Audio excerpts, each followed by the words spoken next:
오늘은 20절 중심으로 해서 다시금 말씀을 살펴보는데요. 내가 그때에 동일한 때입니다. 하나님께서 이스라엘 백성들을 포로에서 신원하시는 때, 더 나아가서 십자가의 죽으심과 부활로서 믿는 자들을 구원하시는 그 구원의 놀라운 역사가 펼쳐질 때, 바로 저와 여러분들이 살아가고 있는 지금 현재 이때를 의미하기도 합니다. 이때 너희를 이끌고 그때에 너희를 모을지라. 내가 너희 목전에서 너희 사로잡힘을 돌이킬 때에 너희로 천하 만민 중에서 명성과 칭찬을 얻게 하리라. 나 여호와의 말이니라.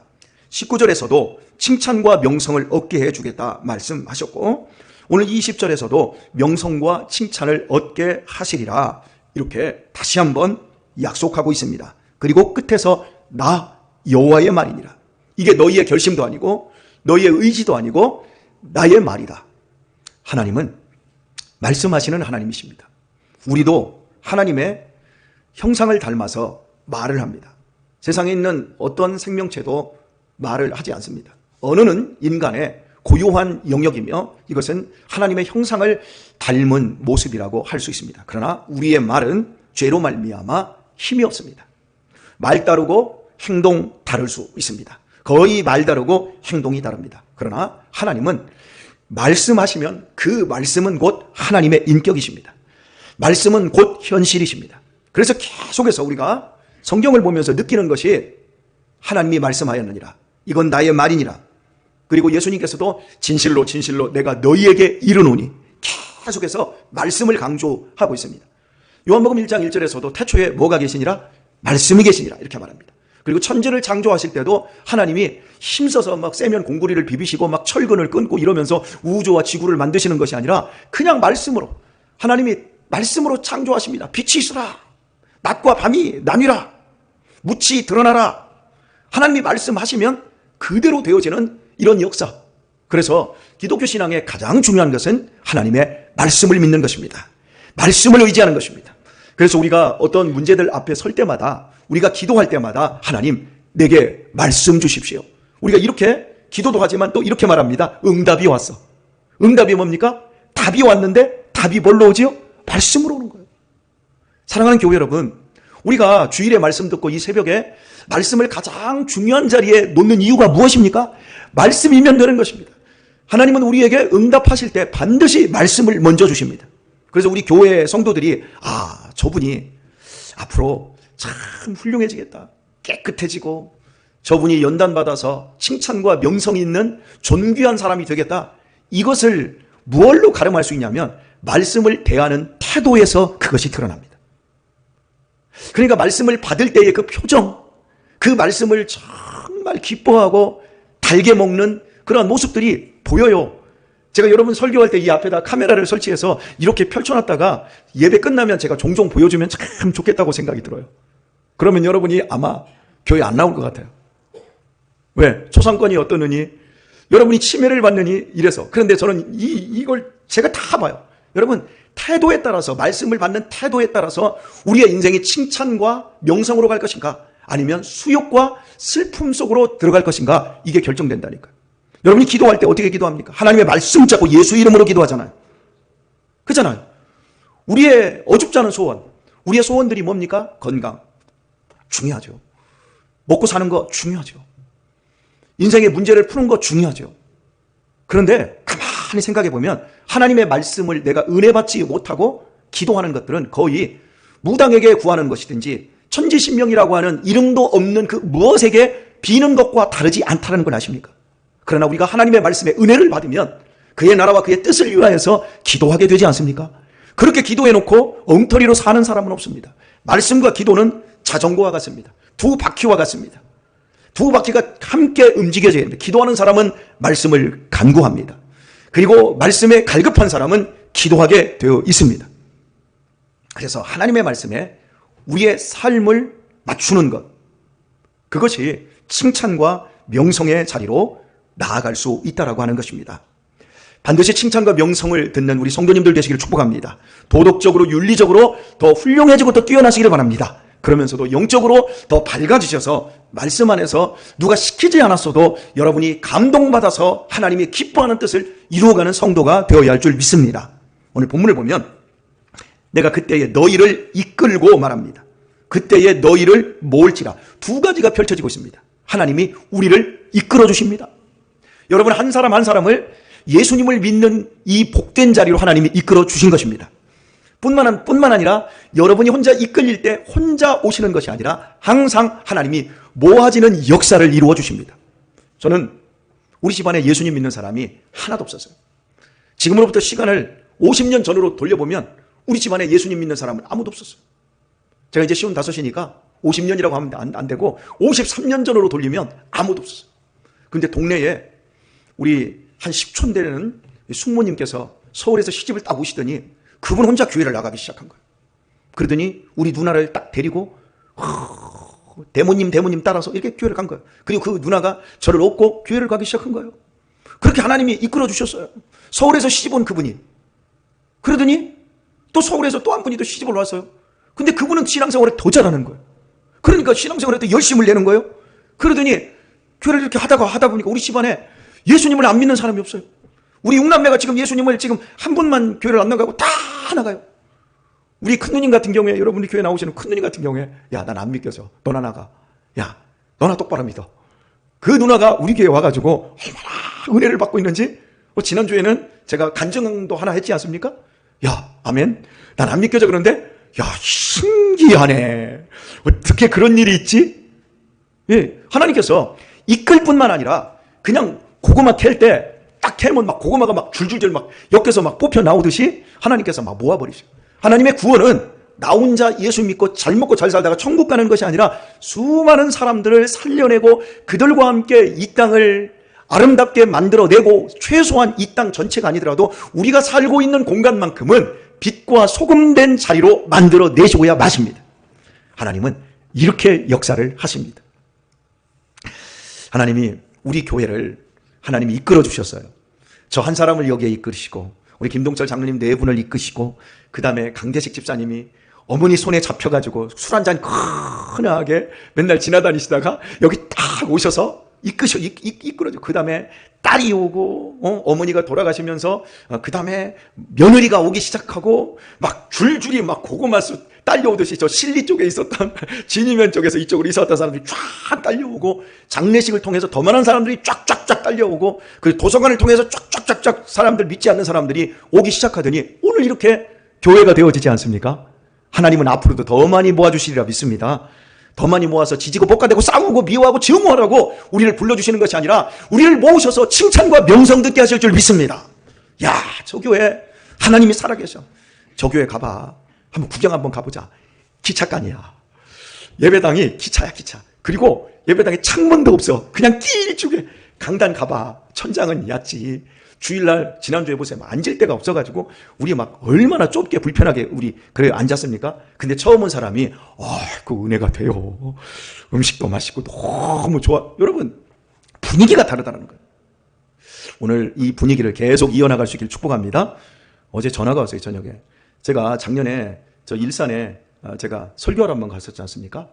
설교하러 가는 그 교회에 신실하신 60대의 권사님이 여기 천안으로 이사 오셨는데, 아들하고 천안으로 이사 오셔서 천안 쪽에서 사는 게 아니라 이쪽 고덕으로 이사를 다시 오신답니다. 그 전화가 왔어요. 목사님 교회가 거의 가깝대요. 천안으로 연결을 하려다가 이 권사님이 목사님네 교회로 가고 싶답니다. 그래서 오늘 연락을 저한테 전화번호를 주신다. 그래서 이번 주에 교회로 오신다고 하더라고요. 하나님께서 어떻게 사람들을 이끌고 모으실지 모르는 거예요. 복 있는 사람들은 우리 교회 온 줄 믿습니다. 그잖아요?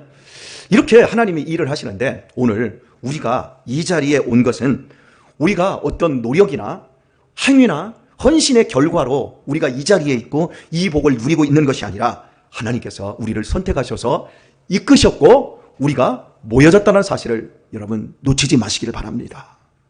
내가 한 것이 아니라 하나님의 은총 속에 이루어진 사실을 고백할 수 있기를 바랍니다. 자, 내가 너희 목전에서 너희 사로잡힘을 돌이킬 때에 너희로 천하만민 중에서 명성과 칭찬을 얻게 하리라. 어느 자리에서 돌이켰다고요? 사로잡혀 있을 때.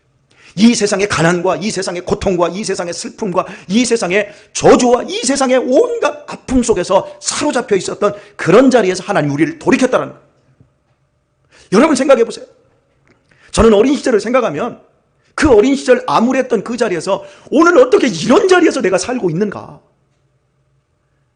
여러분, 감옥에서 나와서 해방되는 것보다 가난해서 인생 저주에서 해방되어서 참된 자유인으로 행복자로 사는 게 더 어려운 겁니다. 내 친구들 가운데는 감옥 갔다가 나와서 사는데 여전히 손가락질 받고 여전히 인생 말종처럼 살아요. 감옥 갔다 왔다고 그래서 사람 바뀌는 거 아니에요. 하지만 저주와 슬픔뿐인 인생, 저 같은 경우에는 우리 할아버지도 모섬이었고 우리 아버지도 모섬이었다 그러자 말씀드렸잖아요. 어머니 시집 왔더니 할아버지가 모섬 살고 있더라는 거예요. 시아버지가. 시어머니는 죽고. 그리고 아버지도 모섬 살고 있더라는 거예요. 왜요? 증조 할아버지 때 다 노름해서 다 말아먹고 그 자식들이 찢어지게 가난해서. 그러니까 저는 무슨 자식? 모섬의 자식이에요. 이 모섬 자식을 하나님이 이끄셔서 이 복된 자리. 여러분, 흙수저는 그냥 인생에서 아무런 소망이 없다 그러잖아요. 저는 정말 흙수저, 똥수저였던 거예요. 그런데 오늘 하나님이 그런 자리에서, 그런 가난과 저주의 자리에서 예수님을 믿게 하심으로 말미암아 모든 쇠사슬을 끊어버리시고 오늘 모섬으로 살지 않고 참된 자유인으로 살게 해주셨습니다.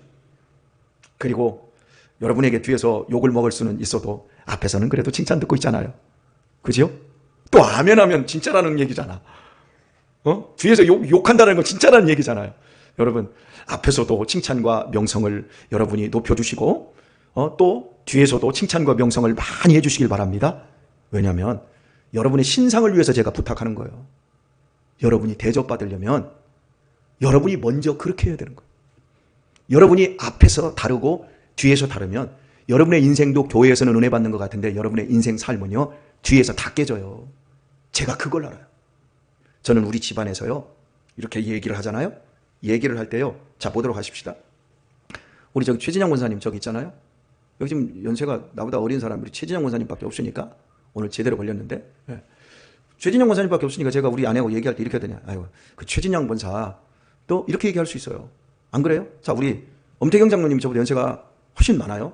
그러면 제가 엄태경 장로님을 얘기할 때 집에서 우리 엄태경 장로가 이렇게 할 수 있어요. 그런데요, 저는 그렇게 말을 하지를 않아요. 듣든 안 듣든 간에 하나님은 아시거든요. 엄 장로님이, 최진영 권사님이 이렇게 얘기해요. 우리 애들 있는 데서 다. 없는 자리에서도. 있는 자리나 없는 자리나 여러분 똑같아야 되는 거예요. 그게 복을 받고 평화를 누리는 비결인 거예요. 아, 임금님은 임금님 앞에서 그렇지만 임금님 없으면 뒤에서 다 욕할 수 있잖아. 할 수 있습니다. 근데 하세요. 하면 여러분 복을 못 받아요. 진짜 겸손이라고 하는 건 앞에서 겸손 떠는 것이 겸손이 아니라 없는 자리에서도 겸손하게 있는 것처럼 말할 수 있을 때 우리의 인생이 대접을 받는 거예요. 그래서 내가 대접을 받고자 원하느냐? 그러면 네가 대접을 먼저 해라. 이것이 황금률이라는 거예요. 예수님께서 우리에게 주신 말씀이에요. 칭찬과 명성은 우리가 립서비스로 하나님이 우리에게 말하고 있는 것이 아니라 진짜 우리의 삶에서 우리가 열매 맺어야 할 것입니다. 여러분, 나무 목자를 한자로 여러분이 아실 거예요. 머릿속에 그려지시는 분들은 훌륭하신 분들입니다. 안 그려주시는 분들은 제가 한번 써볼게요. 일자를 긋습니다. 그리고 가운데에서 십자가를 쫙 긋습니다. 이 십자가예요. 그 옆에가 다리가 쫙 나온 게 이게 나무 목자예요. 그런데 이 나무 목자를 변형을 시키겠습니다. 나무 목자 그대로다가 밑에다가 하나를 쫙 그으면 근본 본자가 됩니다. 근본 본이 뿌리 근자라요. 뿌리 근. 그러니까 인생의 뿌리, 인생의 뿌리는, 인생의 근본은 뿌리에 있다라는 거예요. 그런데 여러분, 똑같은 나무 목자에다가 위에다가 이 일자를 딱 그어버리면 무슨 글자가 되냐면 끝말자가 돼요. 끝말이라는 건 열매라는 얘기예요. 너무 어려운 얘기를 하고 있나? 쉽지요? 끝말은 열매라고 하는 거예요. 그러니까 열매는 보이는 거예요. 뿌리는 보여요, 안 보여요? 뿌리는 안 보여요. 근데 열매는 보여요. 그래서 사람들은 열매를 봐요. 열매를 보면 아, 저 사람 정말 존귀한 사람이다. 저 사람 돈 많이 벌었지. 저 사람 좋은 대학 갔지. 저 사람 삼성 들어갔지. LG 들어갔지. 아, 저 사람 정말 성공했지. 부동산도 많지. 좋은 차 타지. 위에 것만 봐요. 그런데 하나님은 우리들에게 보이지 않는 밑, 뿌리, 근본, 그걸 보세요. 그것 가지고 하나님은 우리의 인생에 진짜 백의 열매를 여호와의 말이니라 칭찬과 명성이 있게 하리라. 이렇게 하시는 거예요. 저는 복받는 일이라면 무엇든지 합니다. 뭐 헌금하는 일부터 시작해서 정말 좋은 일, 내가 할 수 있는 일. 그런데 많은 사람들이 내가 할 수 있는 일임에도 불구하고 칭찬과 명성의 자리로 가지 않고 쉽게 예전에 우리 부모로부터 물려받은 그러한 악한 것들을 감추지 못하고 끊어내지 못하고 그 모습 그대로 살아가는 사람들이 많아요. 오늘의 말씀을 맺겠습니다. 하나님이 십자가의 보혈로 우리의 모든 과거의 현재까지의 죄를 다 감춰버리셨습니다. 우리의 미래의 죄까지도 하나님이 십자가로 이미 다 감춰버리신 줄 믿습니다. 그렇다면 이제 드러난 부분은 우리가 어떻게 만들어 가야 될까요? 수치와 수모? 저주와 슬픔? 말씀한 대로 칭찬과 명성, 명성과 칭찬으로 만들어갈 수 있기를 축복합니다. 어떻게 해요? 여호와의 말이니라. 하나님의 말씀을 사랑하고 내 인생 속에서 모두는 아니지만 전부는 아니지만 내가 할 수 있는 일들로 하나님을 기쁘시게 하고 하나님의 뜻을 이루어가고, 지혜가 없습니까? 기도하시길 바랍니다. 그리고 더 지혜가 없습니까? 하나님의 말씀을 들을 수 있기를 바랍니다. 그리하면 반드시 우리네 남은 인생 끝자락에 설 때 나의 달려갈 길을 마치고 믿음을 지켰으니 이제 후로는 나를 위하여 의의 면류관이 예비되었으므로 할렐루야, 이런 자리에 서게 될 것입니다. 이 오늘도 복된 날, 이 하루도 농밀하고 아름답게 앞에서나 뒤에서나 뿌리를 생각하시고 뿌리에서 역사하시는 하나님의 은총을 바라보며 칭찬과 명성을 향하여 나아가는 성도들 다 되시기를 예수님의 이름으로 축원합니다.